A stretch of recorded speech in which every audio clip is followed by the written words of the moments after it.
પાલિતાણા શહેરમાં ગરીબ વિદ્યાર્થીઓ માટે અનોખી હોસ્ટેલ શરૂ કરવામાં આવી છે. ગરીબ અને મધ્યમ વર્ગના ધોરણ 5 થી 8 સુધીનો અભ્યાસ કરતા ભાઈઓના ભવિષ્યની ચિંતા માટે આત્મહિત સંસ્થા આગળ આવી છે. આર્થિક અભાવમાં જીવન જીવતા પરિવારોને બાળકના ભણતરની ચિંતા સતાવતી હોય છે, ત્યારે આ ચિંતા હવે દૂર થવા જઈ રહી છે.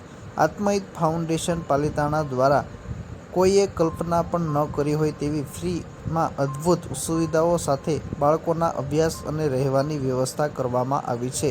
આ સંસ્થાની સૌથી મહત્વની વાત એ છે કે અહીં એડમિશન લીધા પછી બાળકને પહેરેલ કપડે આવવાનું છે. બાકી બધી જ વ્યવસ્થા સંસ્થા દ્વારા સાવ વિનામૂલ્યે કરવામાં આવી છે.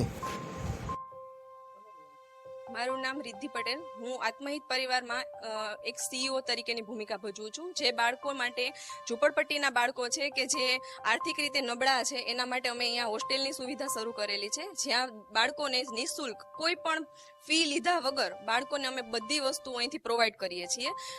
ચપ્પલ, કપડાં, નાસ્તો, લંચ બોક્સ અને ટોટલી વસ્તુ કે જે એની જરૂરિયાતની હોય એ દરેક વસ્તુ, પુસ્તક અને સ્કૂલ ફી છે એ બધું જ અમે પ્રોવાઈડ કરીએ છીએ અહીંયાથી.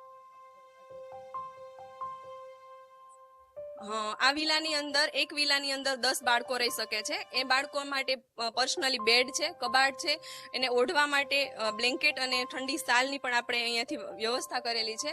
અને આ વિલાની અંદર ટોયલેટ, બાથરૂમ, પછી રહેવા બધું અહીંયા છે. અને જમવા માટે પણ આપણે એક બાર ભોજનાલયની વ્યવસ્થા છે, ત્યાં બાળકો પોતાનું જમી શકે. અને મેનુની અંદર આપણે અહીંયા દરેક બાળકને 1 મંથની અંદર કોઈ પણ મેનુ રિપીટ ન થાય એ રીતે આપણે બાળકોને જમવાનું પણ પૂરું પાડવાનું છે. લંચ છે એ પણ અલગ અલગ, સવારમાં ગરમ નાસ્તો છે, પછી સ્કૂલે જાય છે તો એને લંચ બોક્સની અંદર નાસ્તો પણ અમે અહીંયાથી જ આપીશું. બપોરે અલગ જમવાનું અને સાંજે પણ અલગ જમવાનું, એવી રીતે આપણે કરીશું.